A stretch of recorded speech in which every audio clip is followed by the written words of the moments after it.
Accident हुआ, बहुत बड़ा हादसा हुआ। बस ने मारा ऑटो को। ऑटो वहाँ पे 108 पे कॉल किया। ऑटो 108 का जो आपका वहाँ के लोगों ने 108 पे कॉल किया। एम्बुलेंस का स्थिति आप जानते हैं क्या है।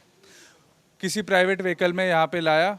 बच्ची यहाँ पे एडमिट थी। जो चालक था उसका देहांत हो गया है, लेकिन बच्ची यहाँ पे सांस ले रही थी। उसके बाद बच्ची को यहाँ पे 1 घंटे तक किसी ने नहीं देखा। यहाँ पे ये जवाब दिया जा रहा है कि कोई महिला कर्मी नहीं थी वहाँ पे, तो कोई भी डॉक्टर उसको छूने नहीं गया, उसको टच करने नहीं गया। आज यहाँ पे हम लोग मौजूद है। और भी पुराने जो मेरे पास कंप्लेन आया है, जो हम रिपोर्ट दी है, यहाँ पे ये भी रिपोर्ट है कि पहले दवाई लिखा गया है पेशेंट को, उसके बाद जब पेशेंट मर गया तो उसका रिपोर्ट बदल दिया कि पेशेंट मरा हुआ ही आया था। यह आपके पास सामने उदाहरण है। बड़ा लापरवाही का आरोप लगा रहे हैं, जबकि झारखंड सरकार और चाहे स्वास्थ्य मंत्री इरफान अंसारी की बात करें, वो दावा ठोक कर कहते हैं कि हमारे यहाँ 24 घंटे 7 दिन मजबूती से अंतिम व्यक्ति को इलाज का लाभ दिया जाता है। बहुत अच्छा स्वास्थ्य व्यवस्था है। आप लोग यहाँ से सीधा रेफर होता है रिम्स। आज हम लोग सदर अस्पताल, रामगढ़ सदर अस्पताल में खड़े हैं। लगभग हर रोज़ 3 से 4 फ़ोन मेरे पास आता है। और रिम्स में हमने पैरवी के बिना वहाँ पे सिटी स्कैन, एक्सरे कुछ भी कराना कितना मुश्किल है, ये मैं जानता हूँ। तो बिल्कुल ये रामगढ़ के सदर अस्पताल का नजारा देख रहे हैं, जहां पर आज आजसू पार्टी के युवा नेता और 22 साल से जिनको जनता जनार्दन ने अपना वोट देकर जनप्रतिनिधि बनाया हुआ है, जो झारखंड के पूर्व मंत्री और आज वर्तमान में गिरिडीह के सांसद हैं, आज उनके पुत्र के द्वारा झारखंड की स्वास्थ्य व्यवस्था पर गंभीर आरोप लगाया जा रहा है। और मंत्री महोदय इरफान अंसारी साहब, आप कितना भी दम धर लीजिए कि स्वास्थ्य व्यवस्था एकदम बेहतर है आपकी। उपायुक्त महोदय रामगढ़ ऋतुराज सर, आप लगातार निरीक्षण कर रहे हैं कि स्वास्थ्य व्यवस्था बेहतर हो, लचर व्यवस्था को ठीक किया जाए। लेकिन पीयूष चौधरी के द्वारा जो यहां पर आरोप लगाया जा रहा है, जो सवालिया निशान खड़ा किया जा रहा है, जो आज बारलोंग में एक्सीडेंट हुआ और उसमें जो 2 लोगों की मौत हो जा रही है, जो उसमें लापरवाहियों का गंभीर आरोप लग रहा है ना, वो कहीं ना कहीं आपके दावे पर मंत्री महोदय और उपायुक्त महोदय आपके निरीक्षण पर क्वेश्चन मार्क खड़ा कर रहा है। हम सीएस साहब से भी बात करते हैं कि आखिर ये जो आरोप यहां पर लग रहा है, क्या कहना चाहते हैं आप? और वो मर गई। पता चला कि जब यहाँ पर लाया गया 1 घंटा तक कोई डॉक्टर देखने के लिए नहीं आया। उस समय नब्ज उसकी चल रही थी। शायद हो सकता था अगर समय पर उपचार हो जाता तो हमारी बच्ची की जान नहीं जाती। और ये चिकित्सा प्रशासन की घोर लापरवाही है। यहाँ की व्यवस्था इतनी लुंज पुंज है, मतलब पब्लिक से कोई भय नहीं है। अपने आप को मठाधीश समझते हैं यहाँ के डॉक्टर। किसी को कोई मतलब नहीं है कि क्या हो रहा है, नहीं हो रहा है। प्रशासन क्या चाहते हैं आप? हम लोग प्रशासन से यही मांग चाहते हैं कि इसकी जांच कराई जाए, उच्च स्तरीय जांच किया जाए। मैं डीसी साहब से आग्रह करता हूं कि इसकी उच्च स्तरीय जांच कराया जाए। और जो भी डॉक्टर उस समय शायद प्रभार में डॉक्टर कमलेश प्रसाद थे, उनको कड़ी से कड़ी सजा मिले और अविलंब उनको बर्खास्त। जांच के बाद अगर वो नहीं मौजूद होते हैं अपने ड्यूटी के टाइम में तो कार्रवाई। अगर दोषी पाए गए तो उनको अविलंब। क्या आप भी यहाँ पर एकत्रित हुए हैं, क्या करें? वही उसी बच्ची के लेकर के हम लोग यहाँ जमा हुए हैं।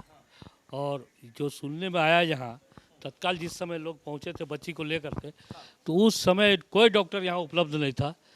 जबकि ये हॉस्पिटल है, हम लोगों को यहाँ से अपेक्षा है कि इस हॉस्पिटल में हम लोगों को हर तरह का सुविधा मिलेगा, लेकिन एक भी डॉक्टर नहीं। और ये सीएस साहब बताते हैं कि उस समय सीओ साहब बता रहे थे कि उस समय मतलब आपका नर्स कोई नहीं थी, लेडी नर्स नहीं थी, जिसकी वजह से डॉक्टर। देखिए यहाँ पर सीएस साहब भी हमारे साथ मौजूद हैं। सीएस साहब, बहुत बड़ा दम धरते हैं हमारे मंत्री इरफान अंसारी महोदय। पूरे राज्य में स्वास्थ्य व्यवस्था 1 नंबर पे बताते हैं। दूसरे तरफ उपायुक्त महोदय ऋतुराज सर लगातार निरीक्षण कर रहे हैं कि स्वास्थ्य व्यवस्था को एकदम बेहतर से बेहतर बना देंगे। और आप भी सर, यहाँ पर आपको भी इस कुर्सी पर इसीलिए विराजमान कराया गया है कि आप जिले के अंतिम व्यक्ति को स्वास्थ्य व्यवस्था बेहतर कर देंगे, यही है ना सर? लेकिन आज सर गंभीर आरोप लग जा रहे हैं आपके ऊपर, गंभीर आरोप लग जा रहे हैं कि यहाँ पर स्वास्थ्य व्यवस्था चरमराई हुई है। आज 2 लोगों की मौत हो गई, उसमें डॉक्टर के लापरवाही का बात सामने आ रहा है। क्या कहेंगे सर आप? इसमें तो कि लापरवाही का आरोप लगा है, मगर ये जांच किया जाएगा, सीसीटीवी फुटेज देखा जाएगा। ऑलरेडी एक टीम गठित कर दी गई है और यदि लापरवाही है या ये साबित होता है किसी भी प्रकार से, किसी एंगल से, तो कार्रवाई होगी। सस्पेंशन हो, निलंबन हो या मुअत्तल हो, जो भी हो। जो उचित ठहरेगा वो होगा। आप सर सिविल सर्जन हैं यहाँ के, ये आरोप लग रहा है, बहुत अच्छी बात आपने कही और हम भी संतुष्ट हैं उस बात से कि जांच होगा और जांच के बाद अगर दोषी पाए जाएंगे कार्रवाई होगी। लेकिन सर आने वाले दिन में इस तरह की स्थितियां ना जन्म ले, स्वास्थ्य व्यवस्था जिसके लिए आपको काबिज कराया गया वो बहुत बेहतर और मजबूत हो जाए, उसके लिए जनता जनार्दन को, आम और खास लोगों को आश्वस्त करें ना सर, बताएं उनको।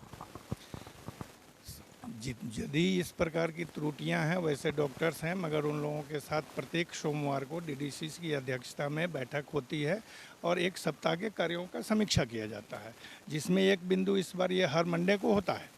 अगर ये है तो स्वास्थ्य व्यवस्था को सुदृढ़ करने के लिए डीडीसी साहब, मैं और डीसी साहब स्वयं और साथ ही हमारी सरकार भी माने कटिबद्ध है, एकदम निश्चित है कि ये सुधार होगा और बिल्कुल सुधार होगा और इस पर हम लोग काम भी कर रहे हैं बहुत तरह से, है ना, बिल्कुल सुधार। बहुत बार अंतिम सर, बहुत बार ऐसा आता है ना कि पद पर काबिज बड़े पदाधिकारी चाहते हैं काम करना, लेकिन नीचे के कुछ लोग जो है ना, वो लोग आदमी को आदमी समझते नहीं हैं, उनके साथ दुर्व्यवहार करते हैं, चाहे वो डॉक्टर की बात करें केबिन में बैठे हुए या फिर जो कर्मी हैं आपके स्वास्थ्य विभाग के, उनके लिए सर आपके तरफ से क्या चेतावनी है कि हमारे जो जनता जनार्दन है, हमारे जो आम और खास लोग हैं जिनके लिए सरकार आपको यहाँ पर बैठाई है, उनके साथ कोई अगर गलत करता है तो क्या कार्रवाई करेंगे उनको?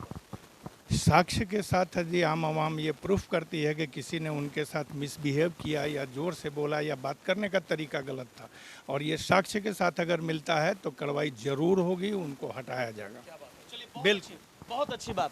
ये सिविल सर्जन महोदय हैं जो यहाँ पर ये जो आप नज़ारा देख रहे हैं, ये बारलोंग में हुए एक सड़क दुर्घटना का नज़ारा है जहाँ पर एक बस और टेम्पू के बीच में जोरदार भिड़ंत होती है और कई लोग घायल होते हैं, 2 लोगों की मौत हो जाती है और उस बीच में डॉक्टर की कार्यशैली पर गंभीर आरोप लग जाता है और आरोप कोई आम व्यक्ति नहीं लगाता है, आरोप लगाने वाला है गिरिडीह का सांसद चंद्र प्रकाश चौधरी, जिन्होंने 22 साल से आज तक जनप्रतिनिधि बनने का गौरव प्राप्त किया है।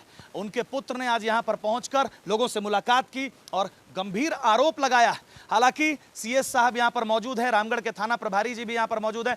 सीएस साहब ने जो कहा आपने सुना कि इस मामले की गंभीरता पूर्वक जांच होगी और अगर कोई भी दोषी पाया जाएगा तो उनके ऊपर सख्त से सख्त कार्रवाई होगी, चाहे वो कोई भी हो। संतुष्ट हैं इस बात से? इस बात से तो संतुष्ट है, लेकिन रामगढ़ जिला के उपायुक्त महोदय से मेरा एक रिक्वेस्ट होगा कि रामगढ़ को कोठार ओवर ब्रिज से लेकर के गोला तक रोड में डिवाइडर की व्यवस्था हो, जिसकी वजह से दुर्घटनाएं होते रहती है। कल भी 2 आदमी मर गया, आज भी हुआ, तो ये घटना बराबर जो सप्ताह में रेगुलर होते जाता है, इसको रोकने के लिए डिवाइडर की व्यवस्था विलम्ब उपायुक्त महोदय करवावें, ये हमारी मांग है। ये भी अगर ये मांग है तो उपायुक्त महोदय को उस पर गौर फरमाना चाहिए।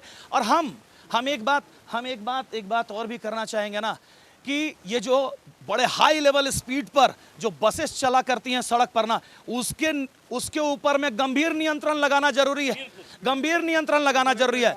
एक मोटरसाइकिल पर अगर कोई हेलमेट लगा के नहीं जाता है तो उसको जांच कर लिया जाता है। एक जो मजबूत गाड़ी है जिसमें 4x4 आपका एयर बैग होता है, उसके बावजूद उनके सीट बेल्ट को जांच लिया जाता है। रात को सड़क पर अगर जाएं तो उनके मुंह में लगाकर जांचा जाता है कि आप शराब पिए नहीं। लेकिन इस तरह के जो अंधाधुन स्पीड में तेज गति से बस चलते हैं, आज जिसका नतीजा है कि टेम्पू बीच खड़ा हो गया, कई लोग गंभीर रूप से घायल है, 2 लोग असमय मौत की निंद्रा में सो गए। इसके ऊपर गंभीरता पूर्वक चिंतन मंथन करने की आवश्यकता है और खास करके उस गाड़ी में बैठे लोगों को भी अपने परिवार और अपने बारे में चिंता करने की जरूरत है। अगर बस चालक स्पीड में चला रहा है उसको रोकिए, टेम्पू चालक जो लोड से ज्यादा कैपेसिटी में बैठा ले रहा, 3 पहिया वाहन, उसकी औकात क्या है, तो उसमें आप मना करें। सिर्फ प्रशासन के ऊपर, शासन के ऊपर और प्रतिनिधि के ऊपर मत थोप दीजिए, ये आपकी भी जिम्मेवारी बनती है और आपके परिवार आपके लिए इंतजार कर रहे हैं। तो कोई टेम्पू वाला अगर क्रॉस ड्राइविंग करके जा रहा है तो आप उसको रोकिए, पैसा दे रहे हैं आप उसके लिए, ओवरलोडिंग करवा रहा है रोकिए। और अगर कोई बस वाला स्पीड चलाता है ना तो आप आम नागरिक होकर पहले तो शिकायत करें प्रशासन को, नहीं तो बीच बैरिकेडिंग लगाकर उसको रोकने का काम करो और कवरेज करने का हम काम करेंगे। अपनी जिम्मेवारी को आप समझिए, ये बड़ी बात है। धन्यवाद। एक छोटी सी लापरवाही, फिर बड़ा सड़क दुर्घटना और बड़ा नुकसान, लेकिन घबराइए नहीं, तुरंत संपर्क करें माई टीवीएस हैनली मोटर्स कोठार रामगढ़। हमारे यहाँ सभी तरह के 4 व्हीलर के सर्विसिंग, डेंटिंग, पेंटिंग आदि 4 व्हीलर के तमाम काम होते हैं।